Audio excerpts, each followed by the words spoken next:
श्रीधर स्वामी महाराज महान संत परमपूज्य भगवान श्रीधर स्वामी महाराज मूळचे मराठवाड्यातील गळेगाव तालुका बिलोली जिल्हा नांदेड येथील. यांचे मूळचे नाव श्रीधर नारायण पत्की असे होते. आईचे नाव कमळाबाई होते. वडील नारायणराव देशस्थ ऋग्वेदी ब्राह्मण होते. पत्की घराण्यात पूर्वजांकडून अकारण नागदेवतेची हत्या झाली. हा नागदेवतेचा शाप नारायणरावांच्या कुळाला होता.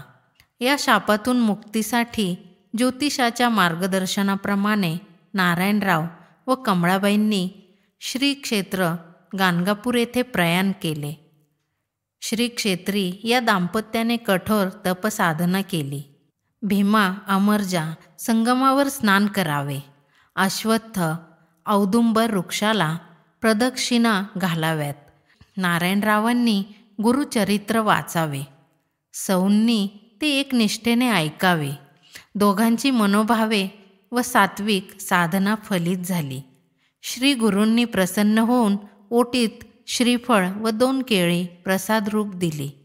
या कृपाप्रसादाप्रमाणे त्यांना दत्त महाराजांचा संपूर्ण आशीर्वाद लाभला आणि त्या आशीर्वादाचे गोंडस फळ म्हणजे परमपूज्य स्वामीजींचा जन्म.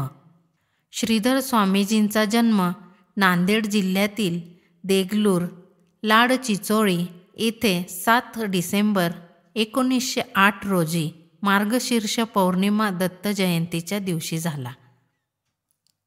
लहानपणापासून त्यांना कथा कीर्तनाची आवड होती. वडिलांच्या पश्चात त्यांच्या मातोश्रींनी त्यांना रामायण महाभारतातील गोष्टी सांगितल्या होत्या. तेव्हापासूनच त्यांची श्रीरामावर श्रद्धा बसली होती. लहानपणीच त्यांनी सौरसूक्त, रुद्र, वैश्वदेव, त्रिसुपर्ण इत्यादींची संथा घेतली होती. लौकिक दृष्टीने शालेय विद्याभ्यासाबरोबर वैदिक धर्मकर्माचाही अभ्यास ते करीत असत. 1924 साली ते पुण्यात शिक्षणासाठी आले. लोकमान्य टिळकांनी त्यांच्याबद्दल हा विद्यार्थी जगवंद्य असा महापुरुष होईल असे भाकीत लिहिले होते. ते शब्दशः खरे ठरले. पुणे विद्यार्थीगृहात ते विद्यार्थी व शिक्षकात अतिशय प्रिय होते. देशासाठी, समाजासाठी व धर्मासाठी कार्य करण्याचे बीज याच काळात त्यांच्या मनात खोलवर रुजले गेले. भारतीय आर्य संस्कृती, वेद, उपनिषदे, पुराणे यावर त्यांची श्रद्धा होती. समर्थ रामदासांचे चरित्र वाचून त्यांनी केलेल्या तपासारखे तप आपणही करावे असे त्यांना वाटू लागले. सनातन आर्य धर्माच्या प्रसारासाठी जीवन समर्पित करावयाचे असे त्यांनी ठरविले होते. सन 1927च्या नवरात्रात दसऱ्याचे दिवशी सीमोल्लंघन करून ते तपासाठी पुणे सोडून सज्जनगडावर पोहोचले.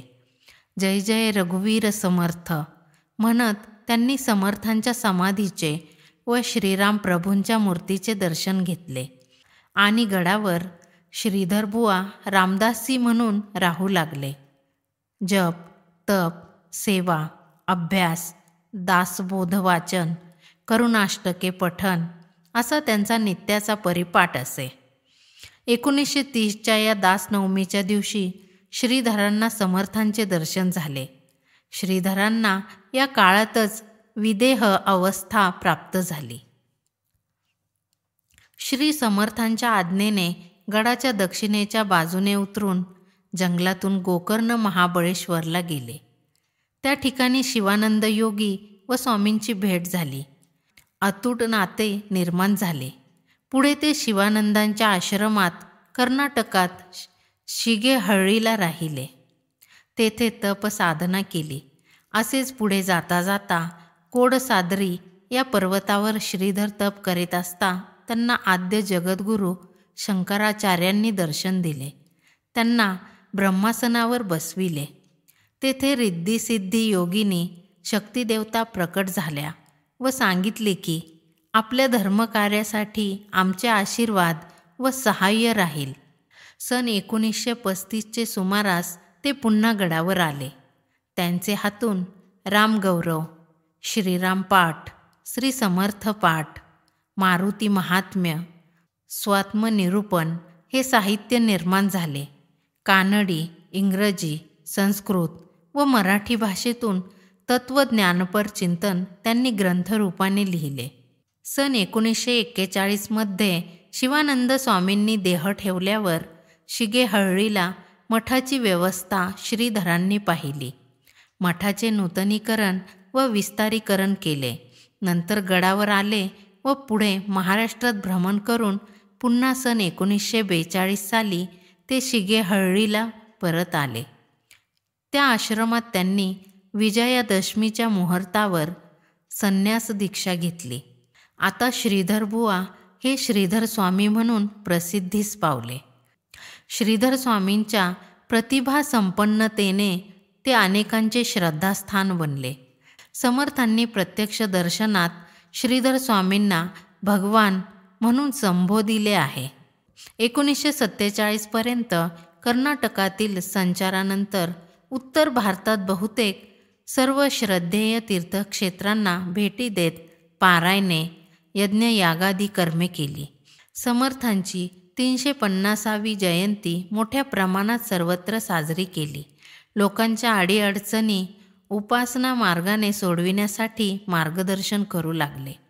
आता त्यांच्या कीर्तीचा सुगंध सर्वत्र पसरला होता. सन 1949 साली गुरुपौर्णिमेला श्रीधर स्वामी गडावर आले. समर्थ सेवा मंडळाची स्थापना केली. गडावर अनेक सुधारणा केल्या. समर्थांच्या वाङ्मयाचा, तत्त्वज्ञानाचा प्रसार आता जोरात सुरू झाला. समाजजागृती करून धर्मप्रसाराचे त्यांचे कार्य अविरत सुरू झाले. 1953 साली वरदपूर या पुण्यभूमीवर श्रीधराश्रम स्थापन केला. हे स्थान अगस्ती ऋषींची तपोभूमी होय. हे क्षेत्र कर्नाटकात सागर जिल्ह्यात आहे. येथे दुर्गांबा देवीचे मंदिर आहे. अनेक पवित्र स्थानी उत्सव व धर्मपारायणादी कार्य सुरू झाली. इतके असूनही श्रीधर स्वामींना एकांतवास प्रिय असे. त्यांनी एकूण 13 वर्षे एकांतवास केला होता. ज्यांचे मन सतत आत्मारामाशी, भगवंताशी रममान होते, तो एकांत होय. अशा या श्रीधर स्वामींनी 1967 साली पुन्हा एकांत साधना सुरू केली. चैत्र वद्य द्वितीयेला दिनांक 19 एप्रिल 1973 साली रोजी सकाळी 9च्या सुमारास ओंकाराचा 3 वेळा उच्चार करून श्रीधर स्वामींची ज्योत अनंतात विलीन झाली. त्यांची समाधी वरदहळ्ळी, वरदपूर, तालुका सागर, जिल्हा शिमोगा, कर्नाटक येथे आहे.